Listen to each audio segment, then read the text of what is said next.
আসসালামু আলাইকুম। এটিএন বাংলার সংবাদে সবাইকে স্বাগত জানাচ্ছি। আমি ওয়াহিবা রায়হান। শুরুতেই বিআরবি কেবল সংবাদ শিরোনাম।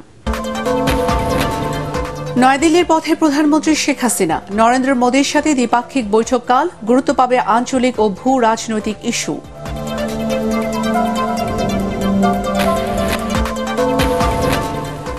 ফিরতি হজ ফ্লাইট পৌঁছেছে ঢাকায়। আজ ফিরবেন ৪,০০০ যাত্রী। ব্যবস্থাপনায় খুশি হাজিরা।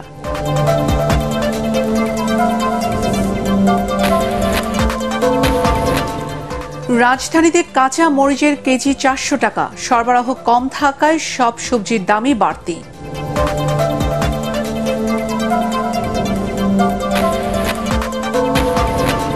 এবং সিলেটের ৭০০ আশ্রয় কেন্দ্রে ২২,০০০ বানভাসী মানুষের দুর্ভোগ, বন্যার কারণে এইচএসসি পরীক্ষা স্থগিত।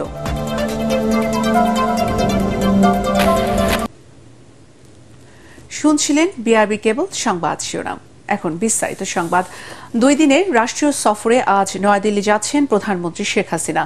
বাংলাদেশ বিমানের একটি বিশেষ ফ্লাইটে কিছুক্ষণের মধ্যেই পালাম বিমানবন্দরের উদ্দেশ্যে ঢাকা ত্যাগ করবেন তিনি। কাল সকালে নয়াদিল্লিতে রাষ্ট্রপতি ভবনে তাকে সংবর্ধনা দেওয়া হবে। ভারতের প্রধানমন্ত্রী নরেন্দ্র মোদীর সাথে শেখ হাসিনার আনুষ্ঠানিক বৈঠকের কথাও রয়েছে এই দিন। সেখানে প্রতিনিধি পর্যায়ে আলোচনা ও দুই দেশের মধ্যে সমঝোতার স্মারক স্বাক্ষর ও চুক্তি বিনিময় সহ দুই নেতার প্রেস ব্রিফিংয়ের আয়োজন করা হয়েছে। ভারতের পররাষ্ট্রমন্ত্রী ডক্টর এস জয়শঙ্করও আলাদা বৈঠক করবেন প্রধানমন্ত্রী শেখ হাসিনার সঙ্গে।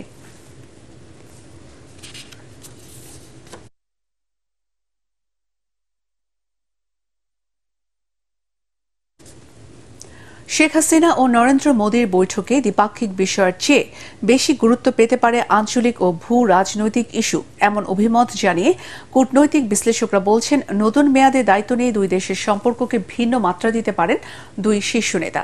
একই সাথে তারা বলেন, তিস্তা চুক্তি সহ অমীমাংসিত ইস্যু সমাধান, কানেক্টিভিটি ও বাণিজ্য সমঝোতার ক্ষেত্রে দেশের স্বার্থ সংরক্ষণে জোরালো অবস্থান নিতে হবে বাংলাদেশকে। বিস্তারিত জানাচ্ছেন একরামুল হক সায়েম। নরেন্দ্র মোদীর শপথ অনুষ্ঠানে যোগদানের পর ২ সপ্তাহের মধ্যে প্রধানমন্ত্রী শেখ হাসিনার দিল্লি সফর। নতুন মেয়াদে সরকার প্রধান হিসেবে দায়িত্ব নেয়ার পর দুই শীর্ষ নেতার প্রথম দ্বিপাক্ষিক বৈঠক অনুষ্ঠিত হবে এই সফরে। এ সময় দুদেশের স্বার্থ সংশ্লিষ্ট বিষয়ের পাশাপাশি চীন ভারতকে ঘিরে আঞ্চলিক রাজনৈতিক ইস্যু প্রাধান্য পেতে পারে বলে জানান বিশ্লেষকরা। এই এলাকায় বিভিন্ন যে উদীয়মান শক্তি, চীন, জাপান, তাদের নিয়েও তাদের অবস্থান কি, বাংলাদেশ কিভাবে তাদেরকে দেখে, এক্সচেঞ্জ অফ ভিউজ হয়েই থাকে। এবং যেহেতু আমাদের একটা বড় নেইবার, তাদের কনসার্ন প্রায়োরিটিসটা আমাদের মনে হয় যে কনসিডারেশনে নিতে হবে। আমাদের তরফ থেকে তো মিয়ানমার একটা বড় ইস্যু, শুধু রোহিঙ্গা ইস্যু না। যদি মিয়ানমার আজকে তো ইনস্টেবল হয়ে গেছে, আদৌ মিয়ানমার থাকবে নাকি মিয়ানমার ভেঙে যাবে, সেটা নিয়েও এখন প্রশ্ন উঠছে।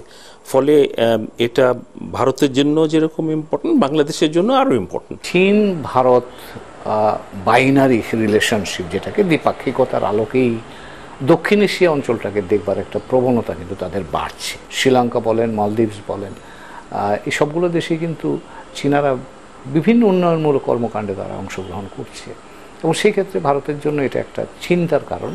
তারা এটাকে কৌশলগতভাবে মনে করে যে এই দক্ষিণ এশীয় অঞ্চল, এখানে চীনের মতো শক্তির অংশগ্রহণ কম থাকাই ভালো। বিশ্লেষকরা বলছেন, তিস্তা মহাপরিকল্পনায় ভারতের আগ্রহ নতুন করে আলোচনা তৈরি করেছে। যদিও এরই মধ্যে চীনের ঋণ নিয়ে তিস্তা প্রকল্প বাস্তবায়নে আগ্রহ জানিয়েছে বাংলাদেশ। বড় প্রকল্প বাস্তবায়ন করতে গেলে এখন ভারতও যদি চায়, চীনও যদি চায়, তাহলে আমাকে তো সিদ্ধান্ত নিতে হবে যে আমরা কার সক্ষমতা আছে এই ধরনের বড় প্রকল্প বাস্তবায়ন, সেটাও আমাকে চিন্তা করতে রাখতে হবে। এগুলো রেখে আমাকে সিদ্ধান্ত নিতে হবে যে আমি কার সাথে যাব। প্রধানমন্ত্রী শেখ হাসিনার এবারের সফরেও তিস্তা চুক্তির আলো দেখার সম্ভাবনা ক্ষীণ। তবে আন্তঃসীমান্ত সংযোগ, বিনিয়োগ, মোংলা বন্দরের ব্যবস্থাপনা ও বিদ্যুৎ বাণিজ্য সহ বেশ কয়েকটি বিষয় হতে পারে সমঝোতা ও চুক্তি। এনার্জি বড়ভাবে আসবে, কানেক্টিভিটি বড়ভাবে আসবে, বিশেষ করে রেল কানেক্টিভিটি। একমুখী কানেক্টিভিটি হলে কিন্তু তাতে আমরা আলটিমেটলি বেনিফিশিয়ারি হব না। এবং গত 15 বছর ধরে কিন্তু এই কানেক্টিভিটি নিয়ে আমাদের কাজ হচ্ছে। তো সেই ক্ষেত্রে এই কানেক্টিভিটির ফলে দ্বিপাক্ষিকভাবে আমরা কে কতটা লাভবান হলাম, তার একটা কিন্তু মূল্যায়ন বোধের দরকার। প্রধানমন্ত্রী শেখ হাসিনা ও নরেন্দ্র মোদীর সবশেষ দ্বিপাক্ষিক বৈঠক অনুষ্ঠিত হয় ২০২২ সালের সেপ্টেম্বরে দিল্লিতে। ইকরামুল হক সায়েম, এটিএন বাংলা, ঢাকা। 417 জন যাত্রী নিয়ে বিমান বাংলাদেশ এয়ারলাইন্সের প্রথম ফিরতি হজ ফ্লাইট ঢাকায় পৌঁছেছে। সকালে হযরত শাহজালাল আন্তর্জাতিক বিমানবন্দরে হাজিদের ফুল দিয়ে স্বাগত জানান বিমান বাংলাদেশ এয়ারলাইন্সের ব্যবস্থাপনা পরিচালক ও সিইও জাহিদুল ইসলাম ভুইয়া। এ সময় উপস্থিত ছিলেন সিভিল এভিয়েশনের চেয়ারম্যান এয়ার ভার্সিয়াল মার্শাল এম মফিদুর রহমান। সুস্থ ও শান্তিপূর্ণভাবে হজ সম্পন্ন করে দেশে ফিরে সন্তোষ জানান যাত্রীরা। এবছর 9 মে থেকে 12 জুন পর্যন্ত হজ পালনে সৌদি আরব যান 85,225 জন বাংলাদেশি। প্রথম দিনে 10টি ফ্লাইটে দেশে ফিরবেন তাদের প্রায় 4,000 জন যাত্রী। ফিরতি হজ ফ্লাইট চলবে 22 জুলাই পর্যন্ত। এবার বিমানবন্দরে নেমেই হাজিরা পাচ্ছেন জমজমের পানি। বিশেষ ব্যবস্থায় তা বিতরণ করা হচ্ছে। আলহামদুলিল্লাহ, অনেক ভালো ছিল। এবার হজ আয়োজন খুব সুন্দর ছিল, বিমানের ব্যবস্থা ভালো ছিল। আমরা খুব সুন্দর সহজভাবে প্রত্যেকটা স্টেপস পার হয়েছে, আলহামদুলিল্লাহ, শুকরিয়া। বাংলাদেশের প্রত্যেকটা মুসলমানকে যেন আল্লাহ হজে নেন। পৃথিবীর সকল মানুষের জন্য আমরা মঙ্গল কামনা করেছি। ফিলিস্তিনবাসীর জন্য আলাদা করে নাম উল্লেখ করে দোয়া করেছি। প্রি হজ ফ্লাইট আজকে থেকে শুরু হয়েছে, আমাদের সর্বাত্মক প্রস্তুতি আছে। তার অংশ হিসেবেই ব্যবস্থাপনা, যেটা জমজমের পানি ডিস্ট্রিবিউশন, প্রায় 10 মিনিটের মধ্যে লাগেজ নিয়ে এবং পানি নিয়ে আমাদের সম্মানিত হাজিরা বের হয়ে গেছেন এবং এটা আজকে শুরু। তো এইভাবেই আমরা আমাদের সর্বাত্মক প্রস্তুতি রাখব। বর্ষা বন্যা শুরুর সাথে সাথে কাঁচামরিচের দামে ঝাঁঝ বেড়েছে। রাজধানীতে 1 কেজি কাঁচামরিচ বিক্রি হচ্ছে 400 টাকায়। বেড়েছে পেঁয়াজ সহ অন্যান্য সবজির দামও। আরও জানাচ্ছেন মিজান শাহজাহান। ঈদের ছুটির পর এখনও জমে ওঠেনি বাজার। এরই মধ্যে সরবরাহ কম থাকার অজুহাতে মাছের দাম বেড়েছে কেজিতে 50 টাকা। মাছের দাম অনেক বেশি, 50 টাকা বাড়তির কারণ আছে। বলে গেলে আগে যেমন অ্যাভেলেবেল মাছটা আসতো, এখন অ্যাভেলেবেল আছে। ব্রয়লার মুরগি বিক্রি হচ্ছে 220 থেকে 230 টাকা কেজি দরে। সবজির বাজারও ঊর্ধ্বমুখী। বেগুন, পটল থেকে শুরু করে সব ধরনের মৌসুমী সবজি বিক্রি হচ্ছে 80 থেকে 100 টাকায়। দোকান বেঁধে কাঁচামরিচ বিক্রি হচ্ছে 350 থেকে 400 টাকা কেজি দরে। এক একটা সবজি যে পরিমাণে দাম, তো আমাদের মতো আসলে মধ্যবিত্ত ফ্যামিলির জন্য এটা খুবই হিমশিম খাওয়ার মতো অবস্থা। তো আমাদের থেকে যারা আর একটু নিম্ন আয়ের আছে, আসলে তাদের কি অবস্থা? শসার কেজি 160 টাকা। এই শসাটির ওজন 100 গ্রাম, এর মানে 16 টাকার বিনিময়ে মিলছে এরকম একটি ছোট্ট শসা। ঈদের আগে আগে আমার পার্সোনাল কিছু কাজের জন্য গ্রামে গিয়েছিলাম। দেশি শসাটা এখানে 40 টাকা, 30 টাকা, 40 টাকা। তো আমি তখন ওনাকে বললাম যে বাবা, আপনারা অনেক শান্তিতে আছেন, আমরা যদি পারতাম ঢাকা শহর ছেড়ে আমরা এখানে চলে আসতাম। মাছ, মাংস, ডিম, পেঁয়াজ, আদা সহ নিত্য প্রয়োজনীয় পণ্যের দাম বাড়া নিয়ে অস্বস্তিতে ভুগছেন সীমিত আয়ের মানুষ। নিম্নবিত্ত মানুষের আমিষের প্রধান উৎস ডিমের ডজন যখন 160 টাকা, তখন এই মানুষ আমিষের ঘাটতি কিভাবে পূরণ করবে? তারা বলছেন আমিষ তো দূরের কথা, ডাল ভাত খেয়ে বেঁচে থাকাও কঠিন হয়ে দাঁড়াচ্ছে। কারণ চিকন চালের দাম তো বাড়ছেই, মোটা চালের দাম যেভাবে বাড়ছে তাতে জীবন ধারণই কঠিন হয়ে যাচ্ছে। মিজান শাহজাহান, এটিএন বাংলা, ঢাকা। এদিকে রংপুর, হবিগঞ্জ, মৌলভীবাজার, কুড়িগ্রাম সহ দেশে বেশ কয়েকটি জেলায় বেড়েই চলছে নদ নদীর পানি, সাথে তীব্র হচ্ছে ভাঙন। এভাবে পানি বৃদ্ধি অব্যাহত থাকলে এসব নদ নদীর পানীয় বিপদ সীমা ছাড়িয়ে যেতে পারে বলে আশঙ্কা করা হচ্ছে। প্রতিনিধিদের পাঠানো তথ্য ছবি নিয়ে জানাচ্ছেন তামান্না জেনিফার।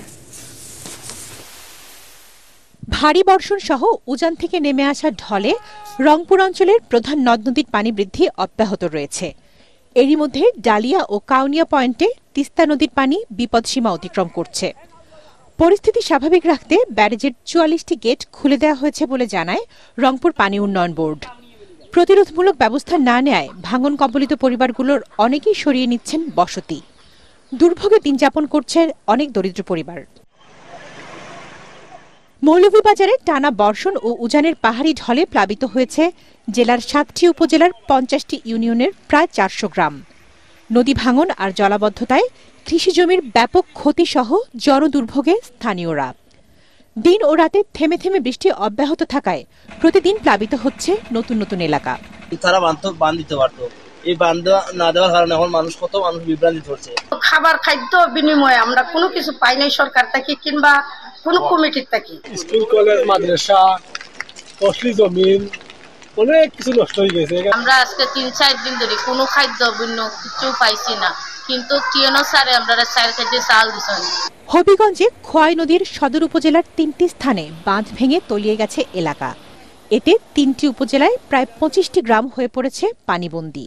বাঁধ ভাঙাতে আমরা অনেক জমি নষ্ট হইতাছে। এখন যে পুরাটা বাংলা দেওনে কিছু রক্ষা হয়েছে, নাহলে অনেক বড় ভাঙা হইছে। কুড়িগ্রামে তিস্তা, ধরলা ও ব্রহ্মপুত্র নদ তীরবর্তী এলাকায় অন্তত ২৫টি স্থানে ভাঙন দেখা দিয়েছে।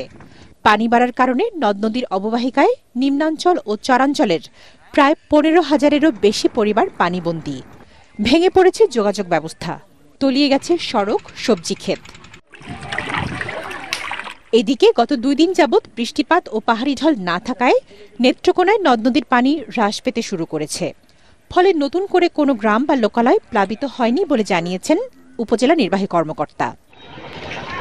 তামান্না জেনিফার, এটিএন বাংলা। ভারত সফরে গিয়ে দিল্লি থেকে তিস্তার পানির ন্যায্য হিস্সা এবং অমীমাংসিত ইস্যুগুলোতে এবার সফলতা আদায় করে না আসতে পারলে জনগণ প্রধানমন্ত্রীকে কোনো ছাড় দেবে না বলে মন্তব্য করেছেন বিএনপি চেয়ারপারসন উপদেষ্টা জয়নুল আবেদিন ফারুক। জাতীয় প্রেস ক্লাবের সামনে জাতীয়তাবাদী নাগরিক পরিষদ আয়োজিত এক সমাবেশে তিনি কথা বলেন।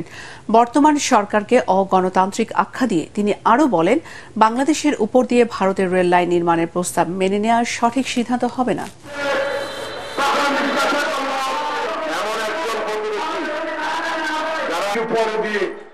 ভারত, তুমি আমাদের বন্ধু থাকো, কিন্তু বন্ধু বলে আজকে আমার বাংলাদেশের সব কিছু তুমি কেড়ে নিয়ে যাবে আর আমার ন্যায্য হিস্সা থেকে আমাকে বঞ্চিত করবে।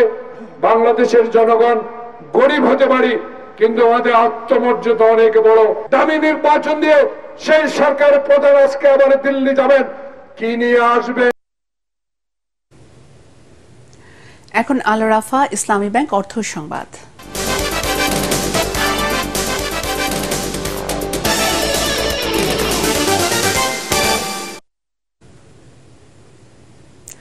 সন্ত্রাসী হামলার আতঙ্কে 2 বছর ধরে পর্যটক শূন্য দেশের সবচেয়ে আকর্ষণীয় পাহাড়ি জেলা বান্দরবান।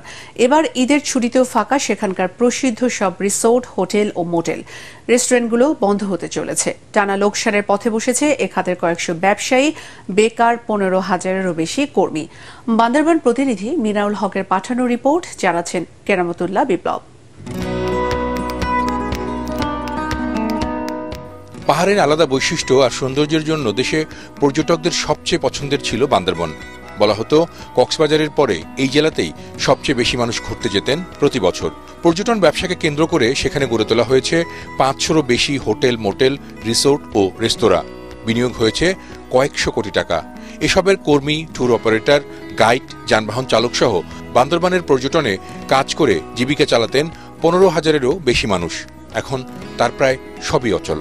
পাহাড়ে অশান্তির কারণে আমাদের একটু পর্যটক ভয়ভীতি আছে, এটার কারণে আমাদের বুকিংটা একটু কম। গাড়ি নিয়ে আজকে এত মাস বসা, আমাদের পরিবার নিয়ে আমরা খুব কষ্টে আছি।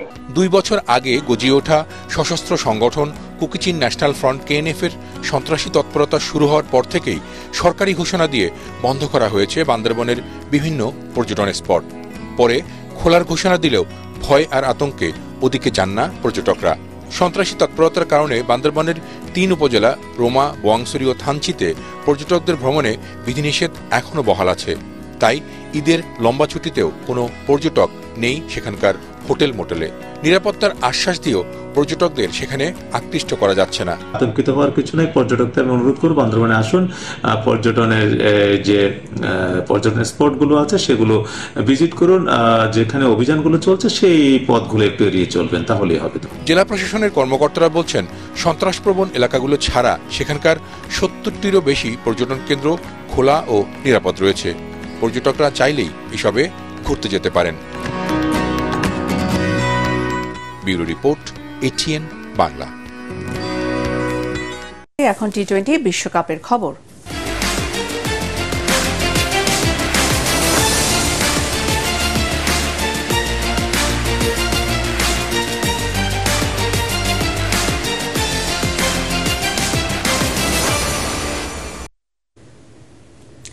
বৃষ্টি আইনে অস্ট্রেলিয়ার কাছে 28 রানে হেরে টি-20 বিশ্বকাপে সুপার 8 পর্ব শুরু করল বাংলাদেশ।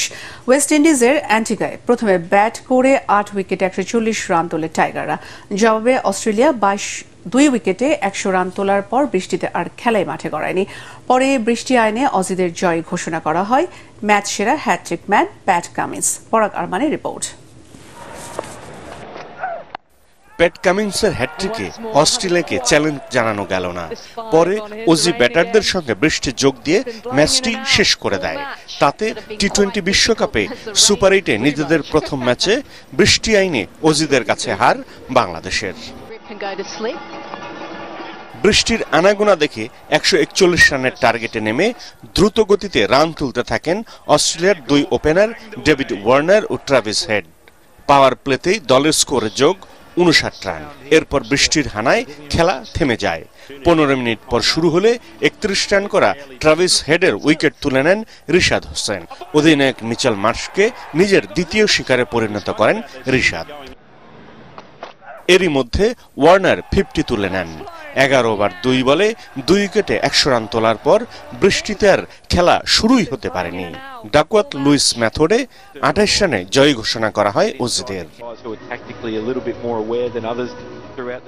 এর আগে ইন্টিগায় টসে হেরে ব্যাটিংয়ে নেমে দলের স্কোরে কোনো রান যোগের আগেই মিচেল স্টার্কের শিকার তানজিদ হাসান তামিম। এরপর লিটন দাসের সঙ্গে জমে যায় নাজমুল হাসান শান্তর জুটি। 48 বলে দলের স্কোরে যোগ 58 রান। জুটি ভাঙে 25 বলে 16 রান করা লিটনের বিদায়ে। এরপর বাংলাদেশের উপর দিয়ে ঝড় বইয়ে দেন অজি বোলাররা। রিশাদের পর বিদায় নেন 36 বলে 41 রান করা নাজমুল হাসান শান্ত। প্রত্যাশার প্রতিদান দিতে ব্যর্থ সাকিব আল হাসানও। এরপর তো প্যাট কামিন্সের হ্যাটট্রিকের শিকার মাহমুদুল্লাহ রিয়াদ, শেখ মেহেদী হাসান এবং তাওহিদ হৃদয়। ব্রেটলির পর টি-20 বিশ্বকাপে বাংলাদেশের বিপক্ষে কামিন্সও হ্যাটট্রিক করলেন। শেষ পর্যন্ত 140 রানে থামে 8 উইকেট হারানো বাংলাদেশ। পরাগামান, এটিএন বাংলা। পার্টেক্স খেলার খবর।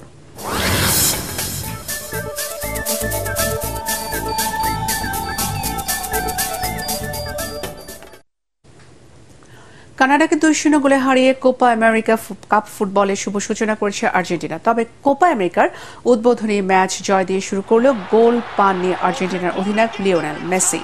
খেলার প্রথমার্ধে আর্জেন্টিনার সঙ্গে সমানে সমান লড়াই করেছিল কানাডা, কিন্তু দ্বিতীয়ার্ধে বিশ্ব চ্যাম্পিয়নদের কৌশলের কাছে হার মানে সে প্রতিরোধ। দ্বিতীয়ার্ধের শুরুতেই এগিয়ে যায় স্কালোনির দল। 49 মিনিটে অ্যালেক্সিস ম্যাক অ্যালিস্টারের কাছ থেকে বল পেয়ে দলকে এগিয়ে দেন জুলিয়ান আলভারেজ।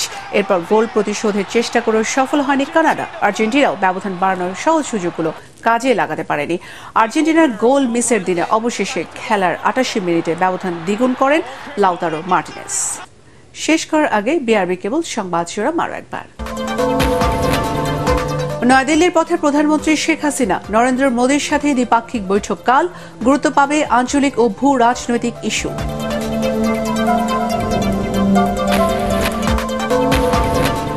ফিরতি হজ ফ্লাইট পৌঁছেছে ঢাকায়। আজ ফিরবেন 4000 যাত্রী। ব্যবস্থাপনায় খুশি হাজিরা।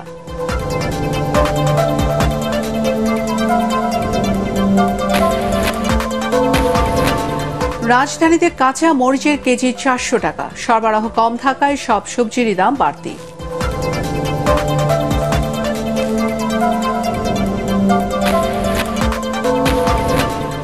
এবং সিলেটের 700 আশ্রয় কেন্দ্রে 22,000 বানভাসী মানুষের দুর্ভোগ।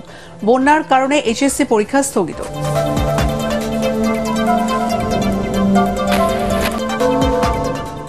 পরবর্তী সংবাদ দেখার আমন্ত্রণ জানিয়ে এখনকার মতো শেষ করছি। এটিএন বাংলার সংবাদ ইউটিউবে দেখতে ব্রাউজ করুন youtube/ATN বাংলা নিউজ। ধন্যবাদ।